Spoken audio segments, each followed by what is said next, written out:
السميع العليم من الشيطان اللعين الرجيم حسبنا الله ونعم الوكيل نعم المولى ونعم النصير بسم الله الرحمن الرحيم الحمد لله الذي هدانا لهذا وما كنا لنهتدي لولا أن هدانا الله لقد جاءت رسل ربنا بالحق والصلاة والسلام والتحية والإكرام على أشرف الأنبياء والمرسلين مولانا ومولى الكونين جد الحسن والحسين أبي القاسم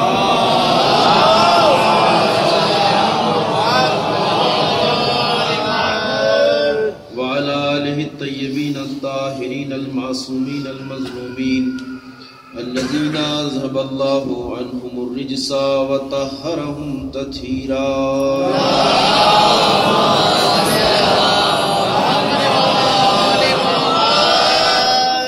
ولعنة الله الدائمة الباقية الأبدية على أعدائهم ومنكري فضائلهم أجمعين من الآن إلى قيام يوم الدين أما بعد فقد قال رسول الله صلى الله عليه وآله وسلم إن الحسين مصباح الهدى وسفينة النجاة صلوات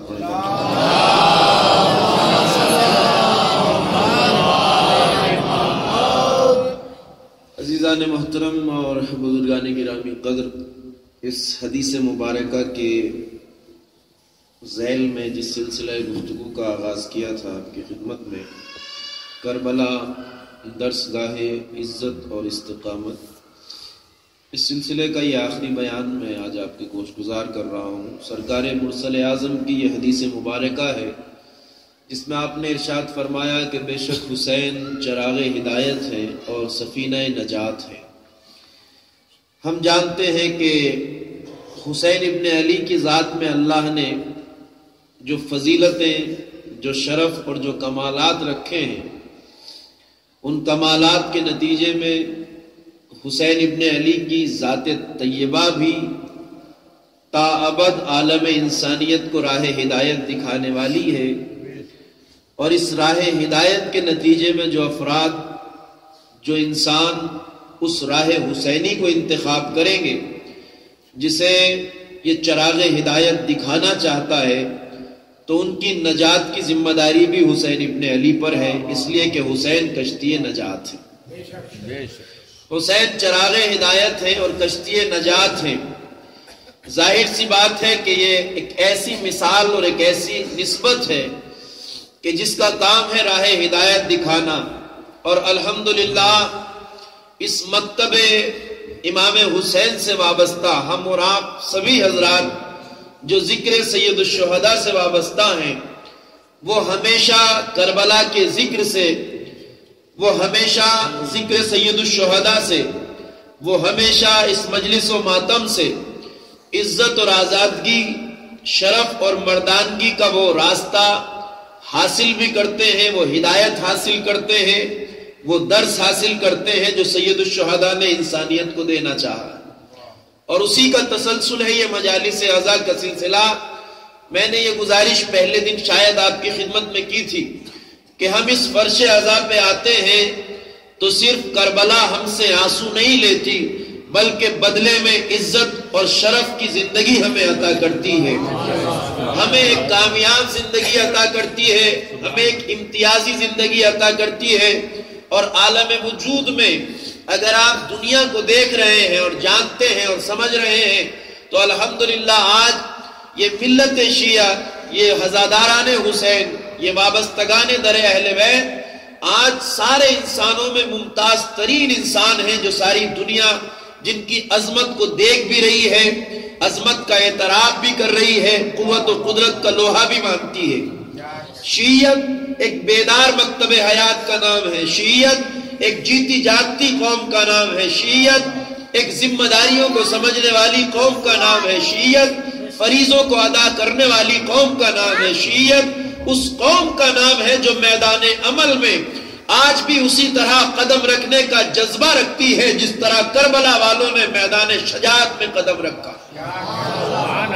ہم اس بات کو الحمدللہ جانتے ہیں، ہمارے بچے اس فرش عزا پہ آتے ہیں تو یہی سبق لیتے ہیں کربلا سے کہ کربلا کے 72 کرداروں پر ہم ماتم کرتے ہیں، اشک بہاتے ہیں، مگر اشکوں سے جب دل کی زمین نرم ہو جاتی ہے تو اس نرم زمین میں جو درخت لگایا جاتا ہے وہ اس عزت اور شجاعت کا سبب درس ہوتا ہے، جو ہمیں یہ سبق دیتا ہے کہ جس طرح کربلا والے راہ عزت و عظمت پر اپنا سب کچھ قربان کرنے کے باوجود ثابت قدم تھے، اسی طرح اس دل میں یہ تناور درخت بن کے مفہوم عزت قوی ہو جاتا ہے، اور پھر شیعیت بھی تاریخ کے دامن میں وہ مثالیں چھوڑ کے رہتی ہے کہ جہاں زمانہ ثابت قدم نہ رہ سکے وہاں حسین والے ثابت قدم رہتے ہیں۔ تجربہ گواہ ہے، تاریخ گواہ ہے، اسی لیے جو مفاہیم ہیں وہ بالکل واضح ہیں۔ آیات قریبہ نے جن باتوں کی طرف اشارہ کیا ہے وہ مفاہیم بالکل واضح ہیں۔ آیت قرآنی ہے، آج 1400 سال ہو گئے شیعیت کو اس مظلومیت کی تاریخ کو آگے بڑھتے ہوئے، مگر دنیا کی اس کم تعداد ترین قوم نے جو کردار کی مثالیں رکھی ہیں، جو عزت و آزادی کے مفہوم کو دنیا کے سامنے رکھا ہے، اس کی مثال اور نظیر کہیں نہیں ملتی ہے، مگر ہاں یہ شیعیت کا کاروان زندگی خاک اور خون کے صحراؤں سے ہو کے گزرتا ہے۔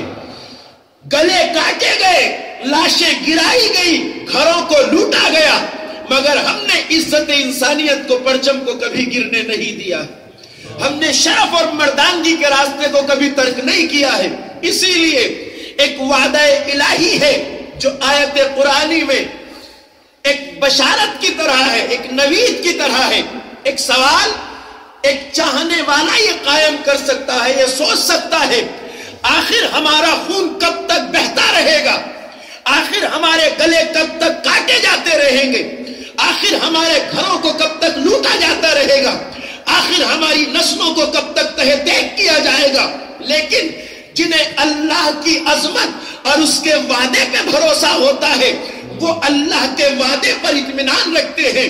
آیت قرآنی نے آواز دی، وَنُرِيدُ أَن نَّمُنَّ عَلَى الَّذِينَ اسْتُضْعِفُوا فِي الْأَرْضِ۔ ذرا سی توجہ دیجئے گا، اللہ فرماتا ہے آیت قرآنی میں، اور یہ وعدہ اور بشارت جو میں آپ کو سنانے جا رہا ہوں اس کو ذرا توجہ سے سننے کی ضرورت ہے۔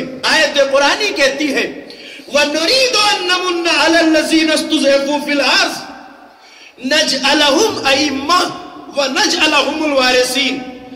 آیت نے صاف لفظوں میں اشارہ کیا ہے، بشارت اور نوید سنائی ہے، کہا کہ اور ہمارا ارادہ یہ ہے۔ کون فرما رہا ہے؟ خالق کائنات، مالک مطلق، خالق کل فرما رہا ہے، اور ہمارا ارادہ یہ ہے کہ ہم احسان کریں گے، کرم کریں گے، عنایت کریں گے، لطف کریں گے ان لوگوں پر جنہیں روئے زمین میں کمزور بنا دیا گیا ہے۔ توجہ فرمائیے گا، جنہیں روئے زمین میں کمزور بنا دیا گیا ہے۔ کیا وعدہ ہے اللہ کا؟ نجعلہم ائمہ، ہم انہیں پوری کائنات کی قیادت، رہبری اور لیڈرشپ عطا کریں گے۔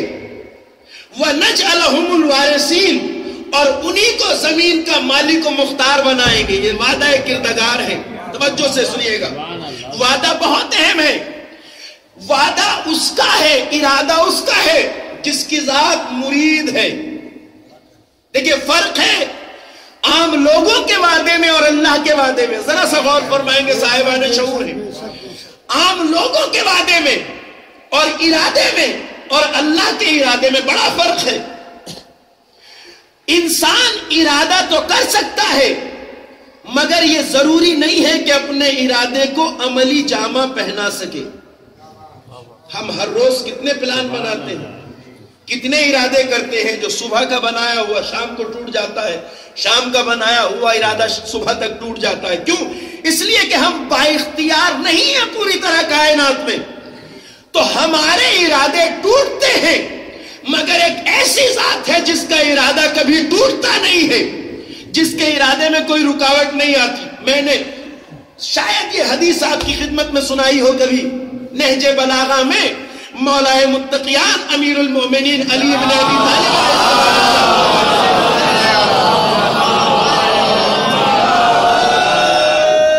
ارشاد فرماتے ہیں، میں صرف ارادے کی اہمیت کی طرف متوجہ کرنا چاہتا ہوں۔ ہمارے یہاں کہا جاتا ہے کہ ذکر عزائے سید الشہداء، یہ مجلس عزا صرف ایک مجلس عزا نہیں ہے بلکہ ایک مکمل درسگاہ ہے، جہاں سے ہم توحید کا سبق بھی سیکھ کے جاتے ہیں، جہاں سے ہم دین و مذہب بھی سیکھ کے جاتے ہیں، جہاں ہم آدم کا ذکر بھی سنتے ہیں، جہاں نوح اور ابراہیم و اسماعیل کا ذکر بھی سنتے ہیں، اور یہ ہمیں فیض حاصل ہوتا ہے الحمدللہ۔ اسی لیے بات پورے یقین کے ساتھ کہی جاتی ہے کہ اس فرش عزا پہ بیٹھنے والی قوم کے چھوٹے چھوٹے بچے بھی ان اہم ترین باتوں کو جانتے ہیں جن کو دوسروں کے بڑے بھی نہیں جانتے،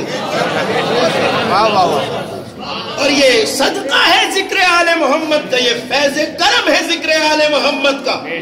سطح شعور سارے انسانوں کی، ہر جگہ رہنے والوں کی برابر نہیں ہوتی، ذرا غور فرمائیے گا، یہی ٹھہر کے بات کر رہا ہوں۔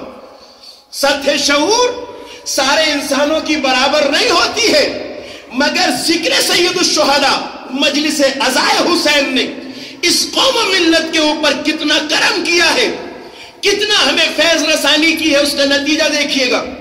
ہماری زیادہ تر تعداد اس قوم کی گاؤں اور دیہاتوں میں آباد ہے۔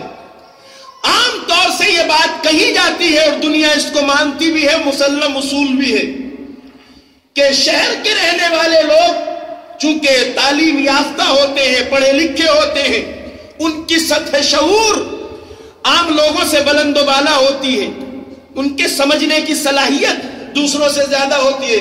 عام طور سے گاؤں دیہاتوں میں چونکہ علم کی روشنی نہیں پہنچتی ہے تو ان کو کم عقل انسان کہا جاتا ہے، جنہیں دوسرے لفظوں میں گنوار بھی کہا جاتا ہے، گاؤں دیہاتوں کے افراد کو۔ مگر دیکھیے ذکر سید الشہداء کا فیض، زمانہ اگر گاؤں دیہات میں رہ کے گنوار کہلائے تو کہلائے، مگر آل محمد کے چاہنے والوں کی سطح فہم اور شعور وہاں ہوتی ہے کہ خطیب جس موضوع کو بہت زیادہ پڑھے لکھے اور علمی مجمع میں بیان کرتا ہے، اسی موضوع کو ایک چھوٹے سے گاؤں میں جا کے بیان کرتا ہے۔ جس طرح شہر میں رہنے والے صاحبان علم اس بات کو سمجھتے ہیں، اسی طرح وہاں رہنے والے بھی سمجھتے ہیں کہ چاہنے والا چاہے جہاں رہے، سطح عقل اس ذکر کے فیض سے برابر ہوتی ہے۔ ایک صلوات پڑھیے بر محمد۔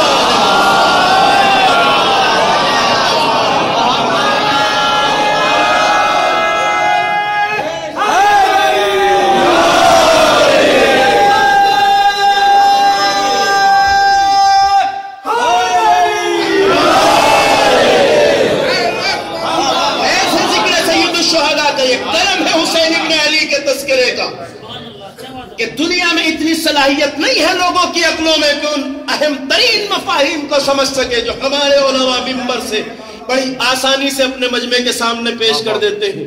توحید الہیہ کے وہ باریک ترین مفاہیم جنہیں سمجھنے کے لیے ہر کس و ناقص کی عقل کام نہیں کرتی، مگر اس فرش عزا کا فیض ہے کہ ہمارے بچے بھی اس کو آسانی سے سمجھتے ہیں، داد دیتے ہیں، خوش ہوتے ہیں، آہ کرتے ہیں، واہ کرتے ہیں، نتیجہ وہی ہے۔ تو یہ پہلا فیض ہے سید الشہداء کے ذکر طیبہ کا۔ لہذا میں جو آپ کی خدمت میں کہہ رہا ہوں، مولا نے فرمایا عرفت ربی، میں نے کہا یہ توحید الہی کا ذکر ہے۔ اللہ کے جو اسماء گرامی ہے، صفات ثبوتیہ، اس میں سے ایک صفت ہے اللہ کا مرید ہونا، یعنی صاحب ارادہ۔ وہ ارادہ کرنے والی ذات ہے، ارادہ کرتی ہے، مگر ہاں ارادہ اس کا کیا ہے؟ آیت میں کہا ہمارا ارادہ یہ ہے کہ ہم روئے زمین پہ کمزور بنائے گئے انسانوں پہ احسان کریں گے، انہیں کائنات کی قیادت عطا کریں گے اور انہیں کو زمین کا صاحب اختیار بنائیں گے۔ بڑا وعدہ ہے اللہ کا، ارادہ ہے رب کائنات کا، معمولی ارادہ نہیں ہے۔ لہٰذا مولا نے ارشاد فرمایا نہج بلاغہ میں کہ عرفت ربی بفسخ العزائم، مولا فرماتے ہیں کہ میں نے اپنے رب کو ارادوں کے ٹوٹ جانے سے پہچانا۔ غور فرمائیے گا، یوں تو اللہ کو پہچاننے کے بہت سے راستے ہیں، مگر مولا فرماتے ہیں میں نے اپنے رب کو ارادوں کے ٹوٹ جانے سے پہچانا، یعنی کائنات کا طاقتور سے طاقتور ترین انسان، صاحب ثروت سے ثروت مند ترین انسان، شہنشاہیت رکھنے والا انسان بھی ایک ارادہ تو کر سکتا ہے مگر اس کی تکمیل کی سند نہیں دے سکتا. ہاں کوئی ذات ایسی ہے کہ جس کے راستے میں، جس کے ارادے کے راستے میں نہ کوئی رکاوٹ آ سکتی ہے، نہ کوئی مانع آ سکتا ہے، نہ کوئی اس کے ارادے میں آڑے آ سکتا ہے. وہ کہتا ہے کہ ہمارا ارادہ یہ ہے، وہی ارادہ جو آیہ تطہیر میں ہے، انما یرید اللہ لیذھب عنکم الرجس اہل البیت ویطہرکم تطہیرا. یہ وہی وعدہ ہے، وہی ارادہ ہے. تو وعدہ اور ارادہ اللہ کا ہے جس میں کسی قسم کے شک و شبہے کی گنجائش نہیں ہے. ارادہ کیا ہے؟ اب ذرا سا غور سے سنیے گا. ارادہ کیا ہے؟ کبھی بھی اپنے اندر مایوسی نہ آنے دیجیے گا. کبھی بھی حالات کو دیکھتے ہوئے اپنے بارے میں یہ سوچنے نہ بیٹھ جائیے گا کہ ہم آج کس منزل میں. نہیں، ہم عزت کے اس راستے پہ ہیں جن کا نگہبان پروردگار متعال ہے. آواز دی، ہمارا ارادہ یہ ہے کہ ہم احسان کریں گے ان لوگوں پر جنہیں روئے زمین میں کمزور بنا دیا گیا ہے. ہم انہیں کائنات کی قیادت عطا کریں گے اور انہی کو زمین کا مالک و مختار بنائیں گے. یہاں سے ذرا سی قابل غور بات یہ ہے کہ اللہ نے جو یہ وعدہ کیا ہے وہ کن سے کیا ہے؟ غور فرمائیے گا. وعدہ جو اللہ نے کیا ہے وہ کن لوگوں سے ہے؟ ان سے ہے جنہیں روئے زمین میں کمزور بنا دیا گیا ہے. ایک صلوات پڑھیے بر محمد والے.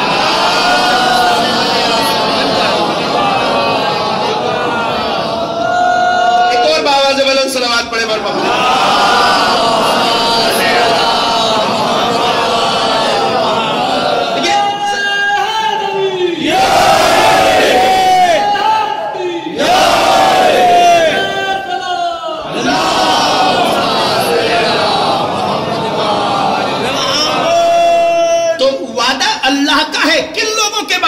یہ بات زیادہ قابل غور ہے اور وہاں سے سمجھ میں آتی ہے عظمت. اللہ کا وعدہ ہے ان لوگوں سے جنہیں روئے زمین میں کمزور بنا دیا گیا. استضعفوا فی الارض، جنہیں روئے زمین میں کمزور، زمین پہ رہنے والے انسانوں میں جنہیں کمزور بنا دیا گیا ہے، ان سے وعدہ ہے اللہ کا. یہ وعدہ ان سے ہے جنہیں کمزور بنایا گیا ہے، ان سے نہیں ہے جو بذات خود کمزور ہوں. آیت میں غور کیجئے گا، یہ نہیں کہا گیا جو دنیا میں کمزور لوگ ہیں انہیں ہم کائنات کی قیادت دیں گے. نہیں، ان سے ہے جنہیں کمزور بنایا گیا ہے. دونوں میں فرق ہے عزیزوں. کمزور وہ ہوتا ہے جس میں قوت عمل نہیں پائی جاتی. کمزور وہ ہوتا ہے جو گرا پڑا ہوتا ہے. کمزور وہ ہوتا ہے جس میں صلاحیت نہیں ہوتی. دونوں میں فرق ہے. مگر جسے کمزور بنایا گیا ہو وہ بذات خود کمزور نہیں ہوتا، اسے کمزور بنایا جاتا ہے. دونوں میں فرق ہے. یہ گرے پڑے اور کمزور لوگوں سے اللہ کا وعدہ نہیں ہے. یہ وعدہ ان سے ہے جنہیں کمزور بنایا گیا ہے، یعنی وہ بذات خود کمزور نہیں ہے، انہیں کمزور بنایا گیا ہے. بس بغداد کی اس تاریخ سے لے کر جہاں محبان آل محمد اور سادات کے خون سے گارے تیار کر کے دیواریں بنائی گئی، عصر حاضر کے بحرین، سیریا اور عراق تک کسی قوم کا بہتا ہوا خون یہ بتا رہا ہے کہ یہ قوم کمزوروں کی قوم نہیں ہے، بلکہ ہر دور کے ظالم نے انہیں کمزور بنانے کی کوشش کی.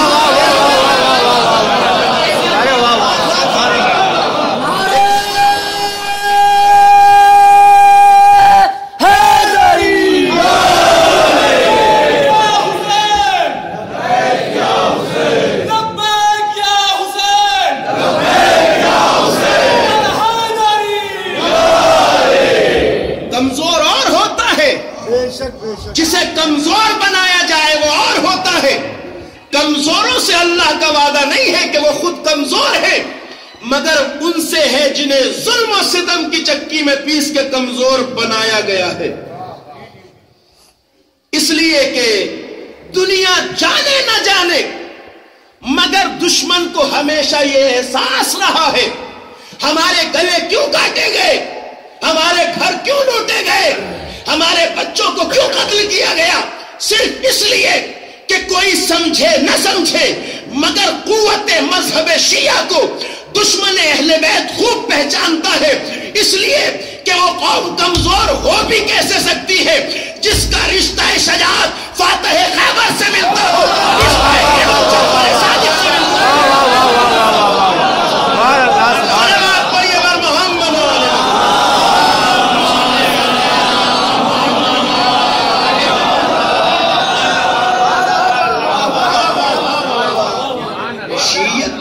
کمزوروں کا مذہب نہیں ہے، شیعت کمزوروں اور گرے پڑے لوگوں کا مذہب نہیں ہے، شیعت عزتدار مردانگی اور شرف و شجاعت رکھنے والی قوم ہے، جس کی طاقت کا دشمن کو بخوبی اندازہ ہے، جانتے ہیں کہ اگر انہیں کمزور نہ بنایا گیا، اگر ان پر ظلم کے پہاڑ نہ توڑے گئے، اگر ان پہ بربریت نہ کی گئی تو یہ وہ قوم ہے جو ساری دنیا کے اوپر فتح یاب ہو سکتی ہے۔ اسی لیے اتنی طویل تاریخ ہے ہمارے خون کی کہ جہاں سے چلا ہے کربلا سے لے کر آج تک ہم درندگی اور بربریت کا نشانہ بنائے جاتے رہے، لیکن دشمن جانتا ہے یہ کمزوروں کا مذہب نہیں، ہمارے پاس قوت علم بھی ہے جو عطا ہے باب مدینۃ العلم کی، اور اس فرزند باب مدینۃ العلم جعفر صادق علیہ السلام کی۔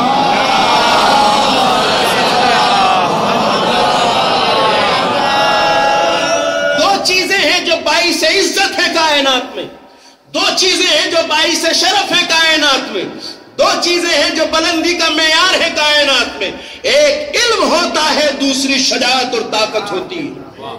یہ قوم شجاعت بھی رکھتی ہے اس لیے کہ فاتح خیبر کے چاہنے والوں کی قوم، علم بھی رکھتی ہے کہ باب مدینۃ العلم سے وابستہ ہے، اور اسی لیے آپ دیکھیے طول تاریخ میں دنیا نے سب کچھ صرف کر دیا اس قوم کو مٹانے کے لیے، طاقتیں جھونک دی گئیں، ثروتیں لگا دی گئیں، ملکیتیں صرف کر دی گئی، حکومتیں جھونک دی گئیں، مگر اس قوم کے وجود کو نہیں مٹا سکے۔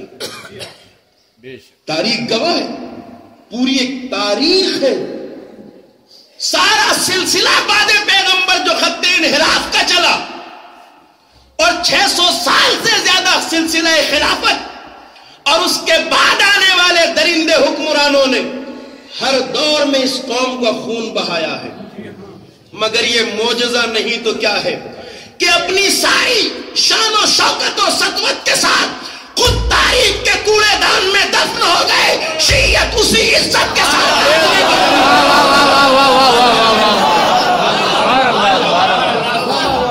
حرم نہیں ہے تو کیا ہے، یہ لطف پروردگار نہیں ہے تو کیا ہے، جہاں نام لینا مولا کائنات کا قابل گردن زدنی ظلم ہو، خطا ہو، وہاں پر اس قوم کا زندہ رہنا معمولی بات نہیں ہے۔ حجاج ابن یوسف ثقفی جیسے درندوں اور متوکل عباسی جیسے خوخاروں کے دور سے ہو کر شیعت گزری ہے، معمولی مکتب نہیں ہے۔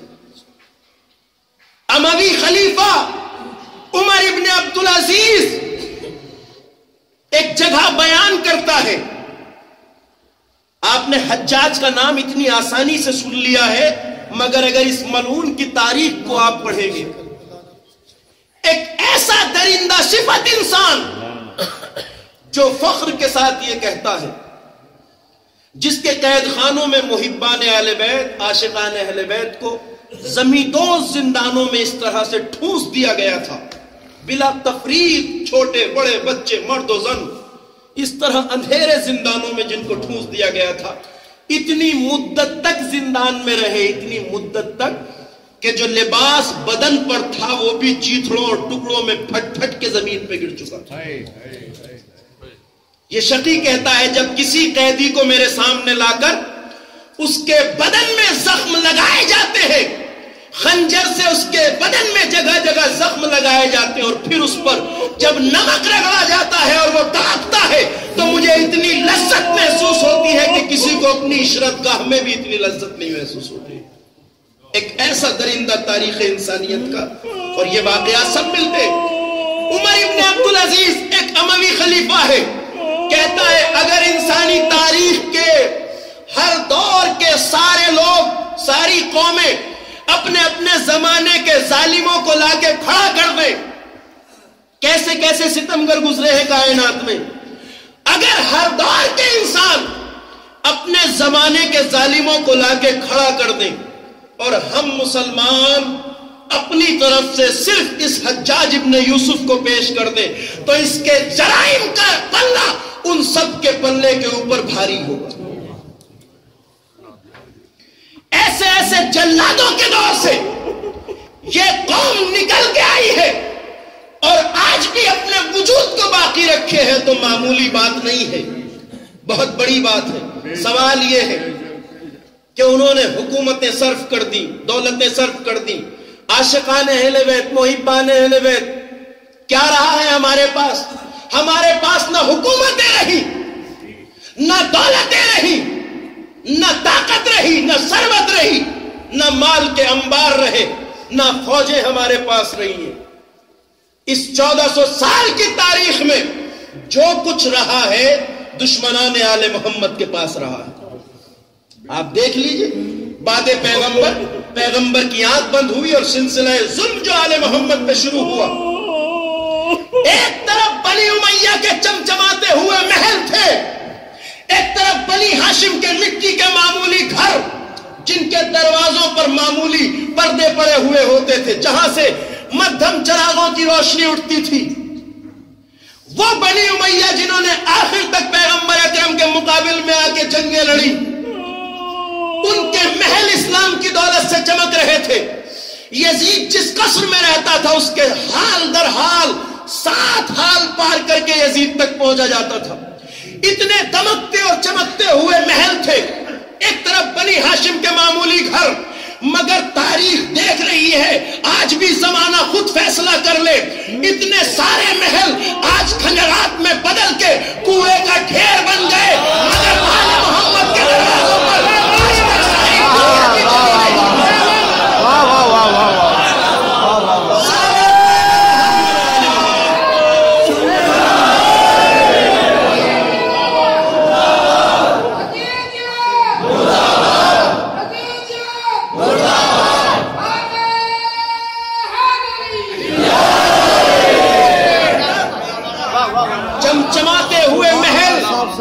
جگمگاتی ہوئی روشنیاں سب اندھیروں میں تبدیل ہو گئیں. اور آج بھی بشریت کی پیشانی اگر کسی دروازے پہ جھکتی ہے تو وہ آل محمد. کوئی نظر اٹھا کے دیکھے آج کربلا معلیٰ کی طرف، وہ جس کو 3 دن کے پیاس میں کربلا کے صحرا میں یہ سوچ کر جس کے لاشے کو 3 دن تک پڑا ہوا چھوڑ دیا گیا تھا کہ اب ان کا پرسان حال کون ہوگا. آج انسانی تاریخ کے سارے ریکارڈ ٹوٹ رہے ہیں. جتنے انسان زیارت حسین کو روزے 40 پہنچتے ہیں، دنیا کی تاریخ میں کسی مذہب کے پاس اتنی تعداد نہیں ملی. یہ آج آپ حالات کو اتنی بڑی تعداد میں، حتیٰ کہ خود یورپ کے اخبارات نے اس بات کا تجزیہ کیا ہے کہ ہندوستان کی سرزمین پہ کمبھ کا میلہ جو 3 سال یا اس سے بڑی مدت میں ہوتا ہے، اتنی تعداد کسی مذہبی پروگرام میں وہاں بھی درج نہیں ہوئی جتنی ہر سال حسین ابن علی کے لیے روزے 40 مجمع جمع ہوتا ہے. یہ معجزہ نہیں تو کیا ہے؟ اور یہی وہ عزت ہے جسے اللہ نے صاحبان ایمان سے مخصوص رکھا. ظلم خاک میں مل جاتا ہے مگر عزت انسانیت کا پرچم ہمیشہ بلند رہتا ہے. کتنے خطرات ہیں. اور یہ بھی یاد رکھیے گا، ایک سوال ہے، اتنا ظلم اگر کسی قوم پہ کیا جاتا ہے تو اس کی وجہ کیا ہے؟ یہ بھی تلاش کرنے کی ضرورت ہے. ہمیشہ سے آسان رہا. کیوں ہوا ایسا؟ اس لیے کہ دولتیں ان کے پاس تھیں، سلطنتیں ان کے پاس تھیں، حکومتیں ان کے پاس تھیں، لشکر اور افواج ان کے پاس تھی، سب کچھ تھا. تو پھر عداوت کی وجہ کیا ہے؟ عداوت اس لیے ہوتی ہے کسی سے کہ جب اس کے پاس کوئی ایسی چیز ہو جو ہمارے پاس نہ ہو. وجہ عداوت وہی تو ہوتی ہے. وجہ عداوت کچھ تو ہوتی ہے. بے وجہ تو کوئی کسی سے دشمنی نہیں کرتا. دشمنی کا کوئی وجہ ہوتی ہے، سبب ہوتی ہے، علت ہوتا ہے. کیا وجہ ہے؟ دولت تمہارے پاس، حکومتیں تمہارے پاس، مملکتیں تمہارے پاس، جاگیریں تمہارے پاس، طاقت اور فوجیں تمہارے پاس. کیا چیز ہے جس نے آل محمد سے دشمنی پہ مجبور کیا؟ وہ چیز ہے عزیزوں کہ جس کا اختیار اللہ نے اپنے ہاتھ میں رکھا. نہیں فرمایا آپ نے؟ ایک ایسی چیز ہے کہ جس کا اختیار اللہ نے اپنے ہاتھ میں رکھا ہے. 2 آیتیں پڑھوں گا، فیصلہ کر لیجئے گا. وَلِلَّهِ الْعِزَّةُ وَلِرَسُولِهِ وَلِلْمُؤْمِنِينَ.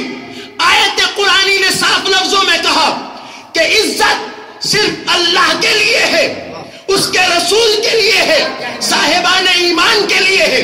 ایک آیت پھر ارشاد ہوتا ہے وَتُعِزُّ مَن تَشَاءُ وَتُذِلُّ مَن تَشَاءُ. تو ہی ہے جسے چاہتا ہے عزت دیتا ہے، جسے چاہتا ہے رسوا کرتا ہے. بس یہی راز ہے. دشمنوں کے پاس سب کچھ رہا مگر عزت نے اگر کبھی سر جھکایا تو وہ آل محمد کا دروازہ تھا. آل محمد کے چاہنے والوں کا دروازہ.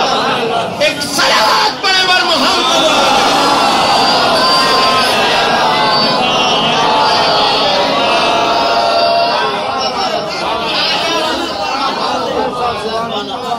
حضور آل محمد کو اگر کسی چیز نے چین سے بیٹھنے نہیں دیا تو وہ یہی راز ہے کہ سب کچھ حاصل کر لیا مگر وہ عزت حاصل نہ کر سکے جس کا اختیار اللہ نے اپنے ہاتھ میں.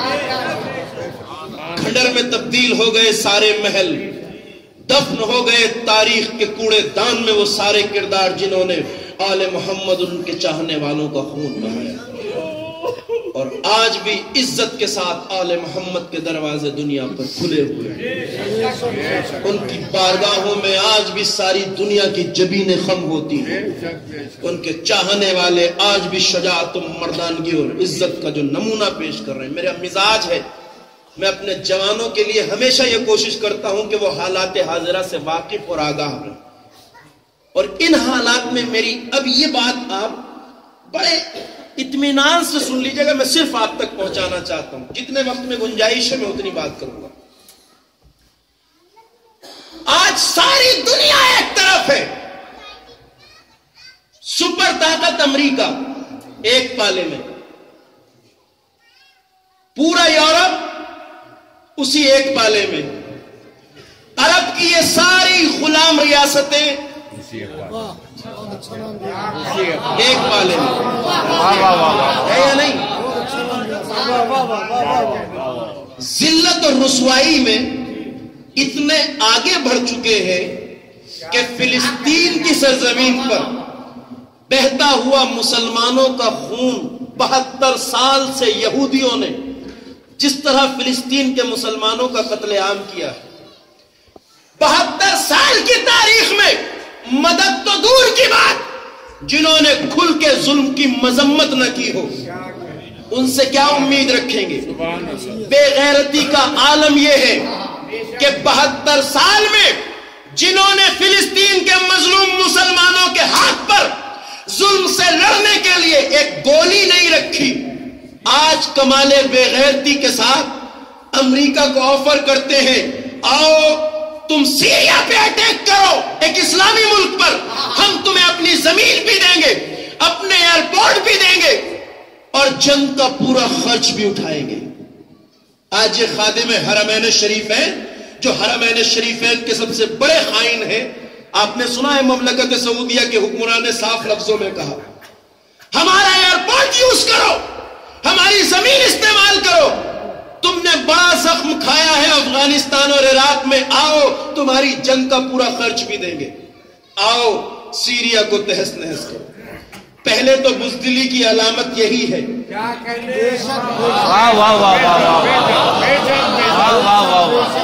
سلام ہو شہید کربلا پر. آج اس شہید کربلا کے ذکر نے اپنے چاہنے والوں کو اتنا مضبوط کر دیا ہے کہ یزیدیت میں خود ہمت نہیں ہے حسینیت کے مقابلے میں کھڑا ہونے.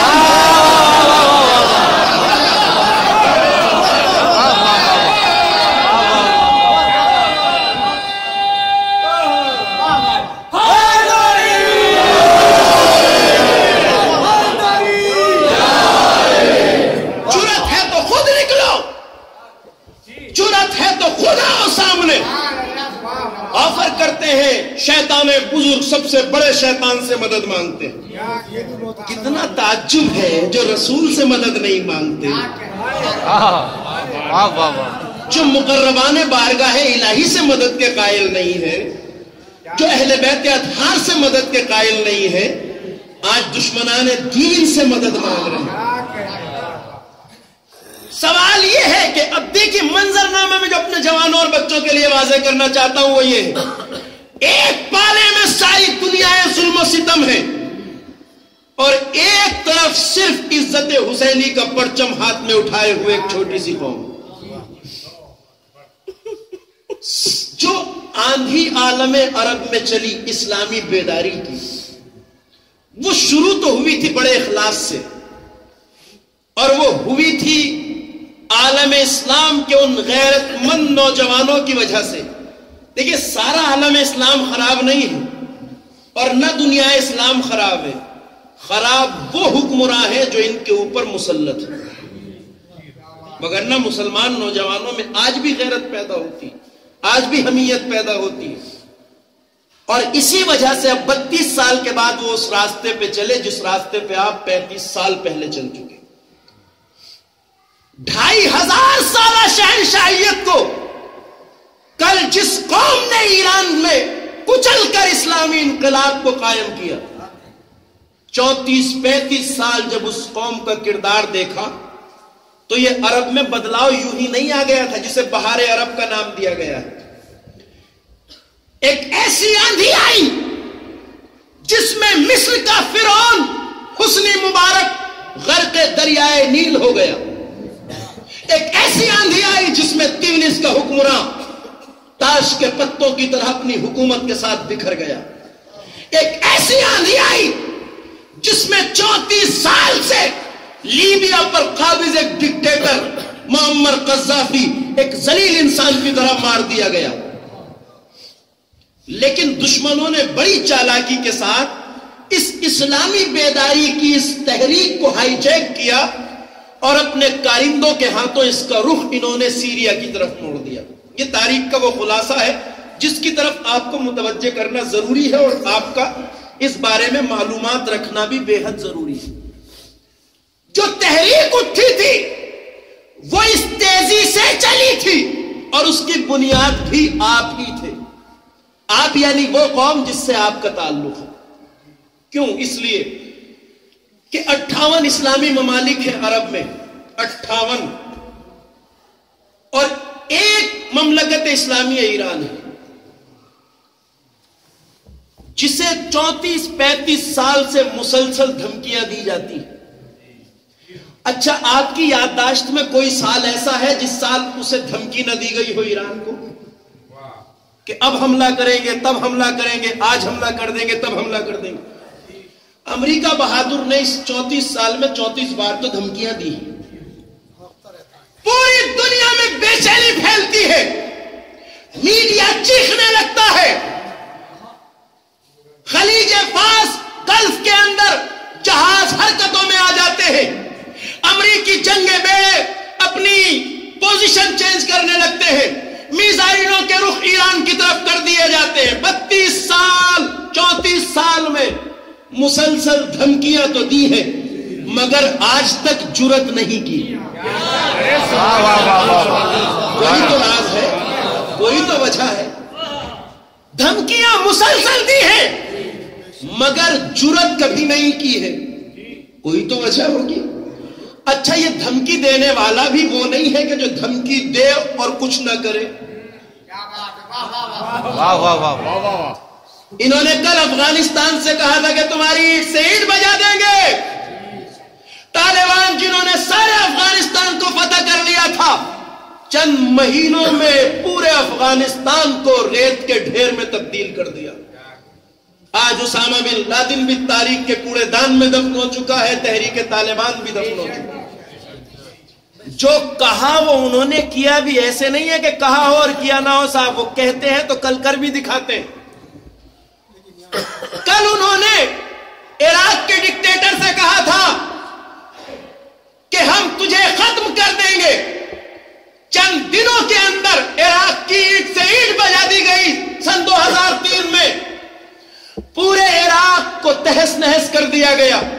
اور اسی کو جسے یورپ کا میڈیا شیر عرب لکھتا تھا ایک چوہے کی طرح زمین کے ایک سوراخ سے نکالا گیا.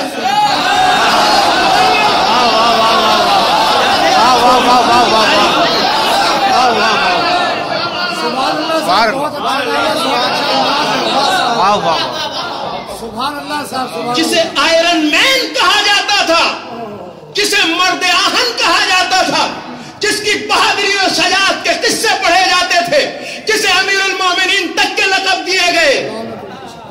تاریخ نے دیکھے بڑی ہمارے تو زخمی ہے خون, کیونکہ عراق کی سرزمین پر کوئی ایسا گھر نہیں ہے جس گھر سے اس ملعون نے کچھ جنازے نہ نکالے. 2500 نوجوان خود ایران اور عراق کی جنگ میں ہمارے مارے گئے, ایران کے صرف اس کی درندگی کی وجہ سے. تو ہمارا دل تو خون تھا. ہمارے گھروں میں مسلسل دعا کی گئی, پروردگار اس ملعون کا خاتمہ کر دے. مگر مسلوں پہ بیٹھے بیٹھے بارہا یہ خیال آتا تھا کہ رب کائنات تو ہماری دعا قبول کیوں نہیں کرتا. لیکن جب یہ وقت دیکھا تاریخ نے اپنی نظروں سے کہ زمین کا ایک سوراخ تھا جہاں سے جھاڑیوں میں چھپے ہوئے چہرے کے ساتھ باہر نکالا گیا, تب یہ راز سمجھ میں آیا کہ قانون قدرت یہ ہے کہ وہ مارتا ہے مگر ذلیل کر کے.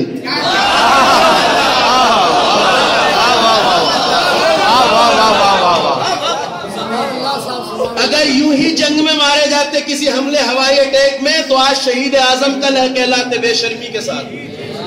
مگر قانون الہیہ یہ ہے کہ وہ ایک ظالم کو پہلے ذلیل کرتا ہے پھر مارتا.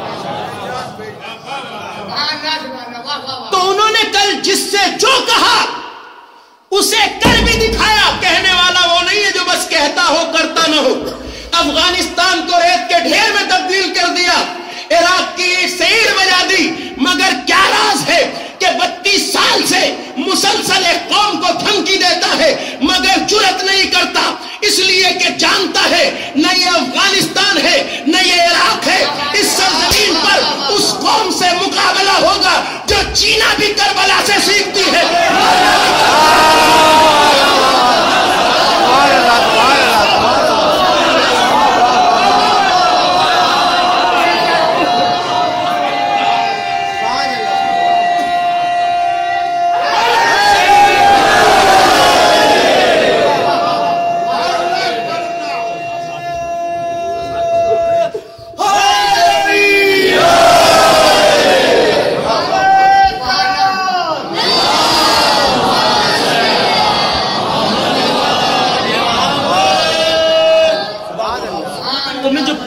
کر رہا تھا کہاں ایک ملک, کہاں 58 ملک. ایک ملک ہے جو سر اٹھائے کھڑا ہے, 58 ملک ہے جو بے غیرتی کے ساتھ سر جھکائے کھڑے. عالم عرب میں جو بیداری آئی تھی نا, اس کی وجہ آپ کا کردار تھا. عرب کے ایک عزت سے جینے کی خواہش رکھنے والے جوان نے یہ مچل کے سوچا, تڑپ کے سوچا, اور پھر وقت وہ آ گیا کہ اپنی مملکت کے حکمراں کے گریبان پہ ہاتھ ڈال کے یہ پوچھا. جنہوں نے لیبیا کے معمر قذافی کی کلپس دیکھی ہیں وہ جانتے, اپنے حاکم کے گریبان پہ پکڑ کے ان نوجوانوں کا, عرب کے مسلم نوجوانوں کا سوال بس یہی تھا کہ ظالموں یہ بتاؤ, جب ایک چھوٹی سی قوم دنیا کی سپر طاقتوں کے سامنے سر اٹھا کے جی سکتی ہے تو اتنا بڑا عالم اسلام عزت سے کیوں نہیں جی سکتا؟ اور یہی اس تحریک کی بنیاد تھی. جو گئے وہ گئے, مگر جو اس آندھی کی زد میں آنے والے تھے انہیں لگا کہ اگر یہ تحریک آگے چلتی رہی تو نتیجہ کیا ہوگا. انہیں اپنی حکومتوں کی کرسیوں کے چولوں کے ہلنے کی آواز صاف سنائی دے رہی تھی. چونکہ اس تحریک میں صرف یہی چند ملک نہیں جانے والے تھے, اس میں یہ سارے پیٹرو ڈالر کے خریدار, ٹھیکیدار, غداران مملکت اسلامی, سب کو اس زد میں آنا تھا. بڑی چالاکی کے ساتھ اس تحریک کو جو انسان آزاد مسلمانوں نے شروع کی تھی، جو عزت سے جینا چاہتے تھے، جو اسلام کے پرچم کے سائے جینا چاہتے تھے، ان غدار حکمرانوں سے وہ چھٹکارا چاہتے تھے، ان کی اس تحریک کو ہائی جیک کیا. سیریا میں 90 ملکوں سے ٹیررسٹوں کو سلیکٹ کر کے سیریا میں داخل کیا گیا. لیبیا میں خانہ جنگی تھی، عراق میں خانہ جنگی تھی، تیونس میں خانہ جنگی تھی، اور مصر میں بھی خانہ جنگی تھی. یعنی ملک کے لوگ حکومت کے خلاف تھے. مگر سیریا کی داستان الگ ہے. وہاں ملک کے لوگ حکومت کے ساتھ تھے، باہر سے آئے ہوئے درندے حکومت کو اکھاڑ پھینکنا چاہتے تھے. یہ تو اب دنیا کے سامنے ہے. زیادہ تر یورپ کے ملکوں سے آئے ہوئے عیاش ترین ٹیررسٹ وہاں جمع ہوئے. میں کہنا نہیں چاہتا، مگر اسلام کی بے آبروئی کا یہ وہ دور ہے جو کل کے یزید کے دور سے کسی طرح کم نہیں ہے.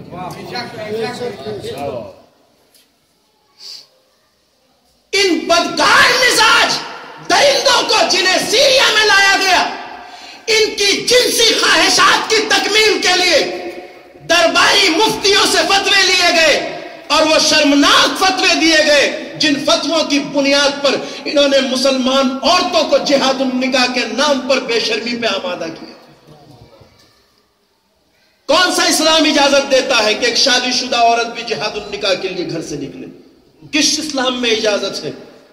کس شریعت میں اجازت ہے؟ میں تو کہہ نہیں سکتا ممبر سے جتنے شرمناک اور بے شرمی پہ مبتلا مشترک فتوے دیے گئے اس دور میں. آپ تعجب نہ کیجئے، ایک اسلامی چہرہ رکھنے والا مفتی کہاں تک جا سکتا ہے؟ اس کا ثبوت آج موجود ہے. جنہیں یقین نہ آتا ہو کہ کل کربلا میں جب لشکر یزید آیا تو اس کے ہاتھ میں مفتیوں کے فتوے لٹکے ہوئے تھے کہ حسین کا قتل واجب ہے، اس لیے کہ انہوں نے یزید کی بیعت سے انکار کیا. کل کربلا میں یزید کا لشکر بھی فتوے لے کے آیا تھا، ایسی بات نہیں ہے. اور آج بھی ان درندوں کے پاس مفتیوں کے فتوے ہیں، اور بے شرمی کے وہ فتوے جو بالکل یزید کے دور سے ملتے ہیں. مجھے آپ سے خود اب آخر کلام میں صرف اپنی خاص بات آپ سے کرنا ہے، اور وہ یہ کہ سیریا کی طرف اس تحریک کا رخ موڑ دیا گیا. اتنی درندگی ہوئی جس کی مثال تاریخ انسانی میں نہیں ملتی. اتنی درندگی جس کی مثال تاریخ انسانی میں نہیں ملتی. ہمارے چھوٹے چھوٹے بچوں کے گلے کاٹ کے سڑک پہ پھینک دیا گیا. میں بہت تڑپ کے وہ بات کہتا ہوں کہ ہم اس 5 سال کی بچی کی لاش کو کیسے بھول جائیں جس کا گلا کاٹ کے سڑک پہ سیریا میں صرف اس لیے پھینک دیا گیا کہ محبان آل محمد کے گھر کی بچی.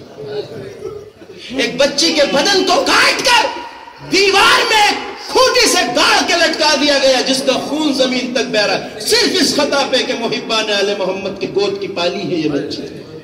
چند مہینے کی بچی نے کسی کا کیا بگاڑا ہے؟ مگر یزیدیت اس سوال کا کبھی جواب نہیں دیتی، نہ کل دیا ہے نہ آج دیا. جہاں الیکٹرک آروں سے انسانوں کی گردنیں کاٹی جاتی،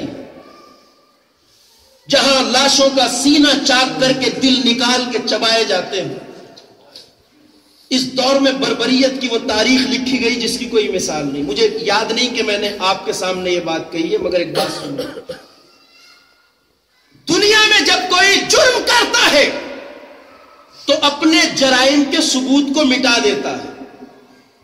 کوئی بھی مجرم اپنے جرم کا نشان نہیں چھوڑتا، مگر یہ وہ درندے ہیں کہ جو اپنے جرائم کی باقاعدہ ویڈیوگرافی کراتے ہیں، تصویر بنواتے ہیں، کلپس بناتے ہیں، پوری دنیا کو دکھاتے ہیں.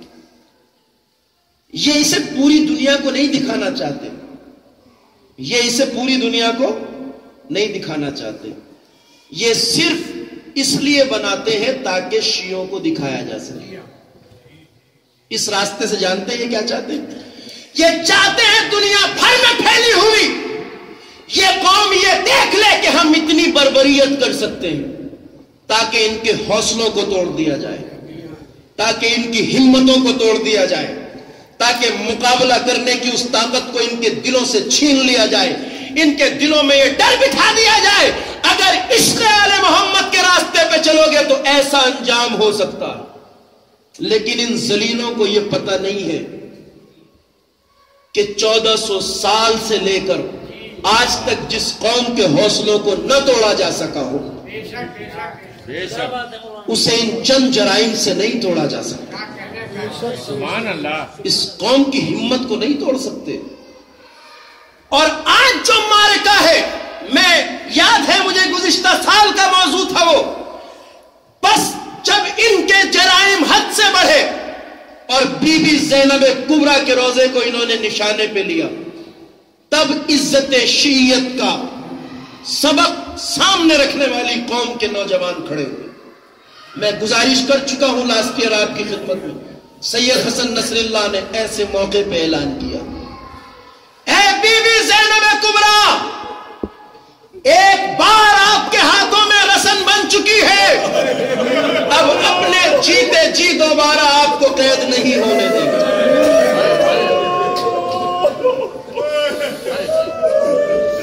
بس اس ایک اعلان نے، بس اس ایک آواز نے سیریا کے محاذ کو ختم کر دیا.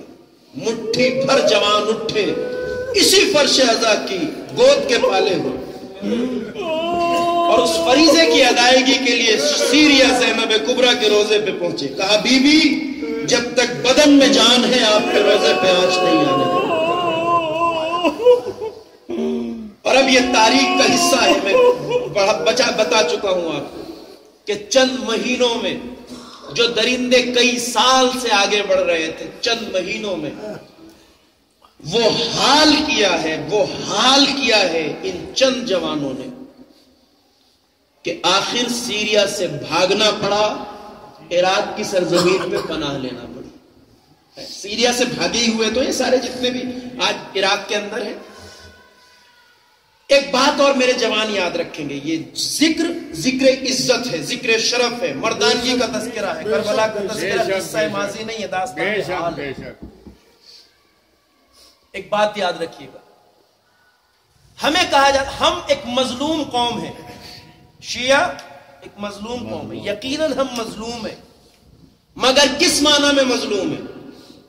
میرے جوان خاص طور سے اس بات کو سنیں گے. ہم کس معنی میں مظلوم ہیں؟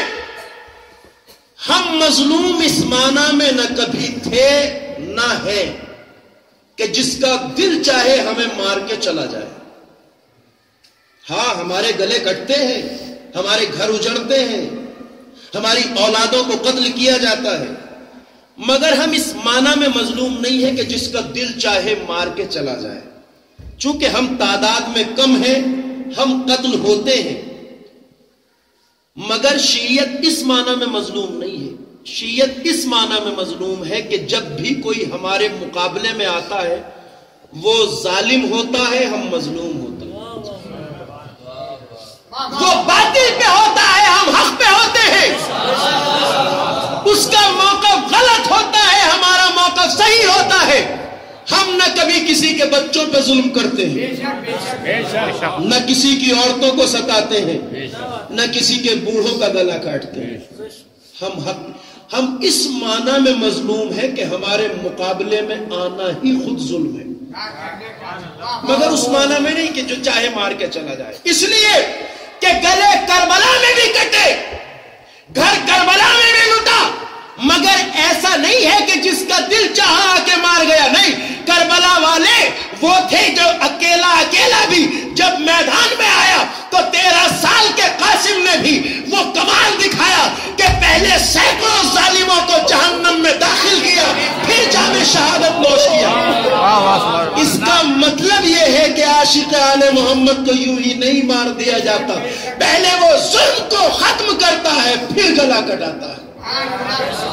شیعیت اس معنی میں مظلوم نہیں ہے کہ ہم پٹ جانے والے لوگ نہیں ہیں، ہم ظلم سے مقابلہ کرنے والے ہیں. ہم تو پہلے یزیدیت کو فنا کرتے ہیں تب گلے کٹاتے ہیں. شہزادہ قاسم نے ازرق شامی اور اس کے 4 بیٹوں کو لشکر یزید کا سب سے بڑا سورما تھا، اس کو پہلے قتل کیا. 4 بیٹے جو نامور سورما تھے عرب کے. ازرق شامی خود بہت بڑا سورما تھا یزیدی فوج کا. 5 ایسے افراد کو اور سینکڑوں ظالموں کو پہلے واصل جہنم کیا ہے 13 سال کے قاسم نے. تب جام شہادت نوش کیا. تو اس معنی میں ہم مظلوم نہیں ہیں. اور ہر شہید کربلا کا کردار آپ دیکھ لیجیے, چاہے حبیب ابن مظاہر ہو یا اس سے کم سی افراد. تو یہی وہ چیز ہے جسے آج بھی ہم نے ثابت کیا. قسم خدا کی, زینب کبریٰ کے روضے کے اطراف میں ان مٹھی بھر جوانوں نے اتنی لاشیں گرائی ہیں ان درندوں کی, آپ کو تعجب ہوگا. لوگ کہتے ہیں یہ مسلمان ہیں, ان کے جسموں سے جب لباس اتارا جاتا ہے تو اس قدر فحش ٹیٹوز ان کے بدن پہ بنے ہوئے دکھائی دیتے ہیں جو یہ بتاتے ہیں کہ ان کا اسلام اور دین سے کوئی تعلق نہیں. سب یورپ کے وہ درندے ہیں کہ جنہیں مختلف طریقے سے مختلف راستوں سے لا کے یہاں جھونکا جاتا ہے. کہنا یہ چاہتا ہوں, اتنی لاشیں بی بی زینب کی حفاظت کرنے والے جوانوں نے روضہ زینبیہ کی اطراف حرم میں گرائی ہے کہ ان کی نجس لاشوں کو ٹرکوں میں بھر کے ان کے ملکوں میں بھیجا گیا. یہ بتانے کے لیے ہے کہ ہم گلا کٹاتے ہیں مگر پہلے ظلم کو ختم کرتے ہیں پھر ایسے ایسے حسین نوجوان ہیں جو خاک و خون میں غلطاں ہوئے, جن کے چہروں کو دیکھ کے آفتاب بھی سر شرما جائے. ایسے حسین نوجوانوں نے جانیں دی ہیں مگر پہلے. اور سعودی عرب, افغانستان اور یورپ میں ٹرکے بھر کے لاشیں بھجوا کے کہا گیا, پاکستان تک میں, کہ لو اپنی ان نجس لاشوں کو اپنی زمین پہ دفن کرو. سرزمین سیریا پہ ہم ان نجس لاشوں کو دفن بھی نہیں ہونے دیں گے. بھلا عزت اور مردانگی کا راستہ. جب ان سے نہ ٹکا گیا مٹھی بھر جوانوں کے مقابلے تو یہ سیریا کو چھوڑ کے عراق کی طرف بھاگے. پھر عراق میں درندگی کا ننگا ناچ ہوا. داعش نے جو کارنامے موصل سے لے کر تکریت تک کیے وہ تاریخ کا حصہ ہیں. کتنی بے دردی درندگی ہوئی ہے اس کی مثالیں بیان نہیں کی جا سکتی. مگر ایک چیز ہے کہ یہ ظالم کہاں سے بھاگے؟ سیریا سے بھاگے, عراق میں آ گئے. میں ان سے ایک لفظ کہنا چاہتا ہوں اسی منبر سے, اور وہ یہ کہ ظالموں, تم میں سے جو واصل جہنم ہوئے جو جان بچا کے بھاگنے میں کامیاب رہے, ان کے لیے شاید اس اعتبار سے مبارکبادی ہو کہ تم بچ کے آ گئے. لیکن بچ کے تم عراق آ گئے, اس سے بڑی بدقسمتی ہو نہیں سکتی. سنیں گے, بچ کے عراق آ گئے, اس سے بڑی بدقسمتی ہو نہیں سکتی. کیوں؟ اس لیے کہ سیریا تھا زینب کا علاقہ, عراق ہے عباس کا علاقہ. آج تک تاریخ گواہ ہے زینب کے علاقے سے بھاگا ہوا اگر عباس کے نلغے میں آیا ہے تو نہ کل بچا تھا نہ آج بچ سکے.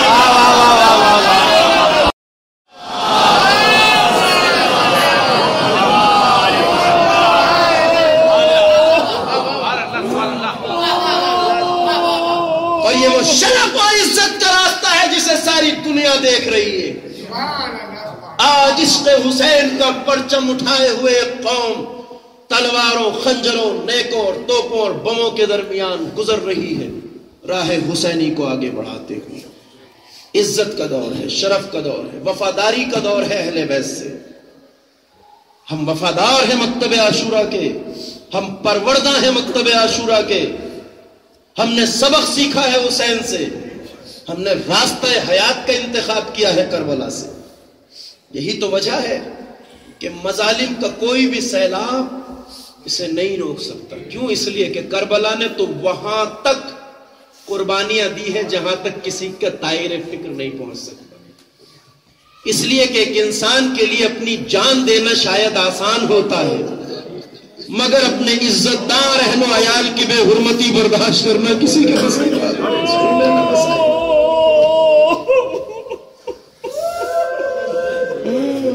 آج اس بے پردگی کے دور میں کوئی ذرا سی غیرت رکھنے والا انسان یہ برداشت نہیں کر پاتا کہ سرے بازار اس کی مخدرات کی کوئی توہین کر دے. تو کوئی سید سجاد کے دل سے بھی پوچھے بازار شام و کوفہ میں کس طرح گزرا کرا, جہاں پھپیاں ننگے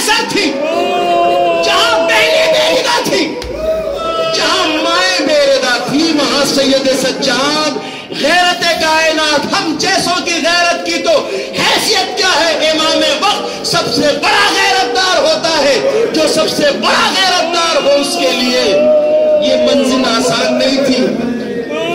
روایتوں میں فکرے ملتے ہیں عزاداروں کہ سید سجاد نے کسی بھی بازار میں اپنا سر اوپر نہیں اٹھایا،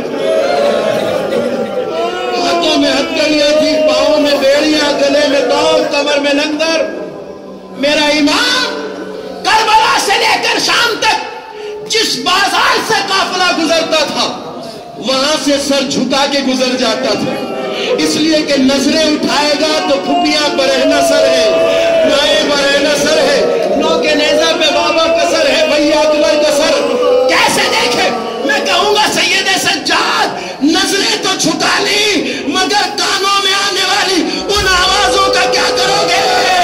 جہاں ظالم کہتا ہے تماشا یوں دیکھو یہ علی کی بڑی بیٹی زینب ہے، یہ چھوٹی بیٹی ام کلثوم ہے۔ اللہ اکبر، اجرکم اللہ۔ یہی وجہ تھی کہ سید سجاد شام و کوفہ کے منظر کو کبھی بھول نہیں سکے۔ روایت ذکر کروں گا، محل مجلس حاصل ہو جائے، ہفتے گیری ادا ہو جائے۔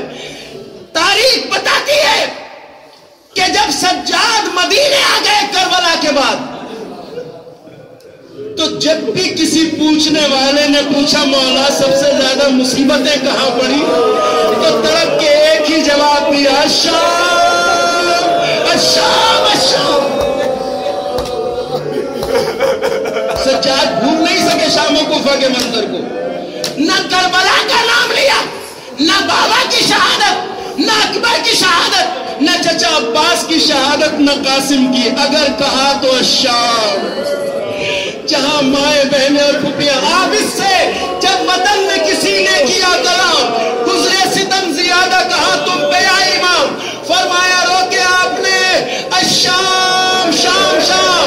ارے سر ننگے میرا کنبہ تھا اور گرد خاص و عام، ارے بیووں کو دیکھ دیکھ ادو شاد ہوتے تھے، بابا کا سر بھی روتا تھا اور ہم بھی روتے تھے۔ اللہ اکبر، ہفتے کی ادا ہو جائے عزاداروں۔ تاریخ کہتی ہے سجاد بھول نہیں سکے کربلا کو، شام و کوفہ کو بھول نہیں سکے۔ میری زبان میں اتنی طاقت نہیں ہے کہ میں مولا کی بات کا ترجمہ کر سکوں، مگر ایک جگہ ایک فقرہ ہے مولا سجاد نے فرمایا ہے، جہاں تک آپ کے ذہنوں تک پہنچ جائے تڑپ لیجئے گا اس فقرے پہ۔ فرماتے ہیں اقعد ذلیلا فی دمشق کاننی عبد من الزند غابان ہو نسور۔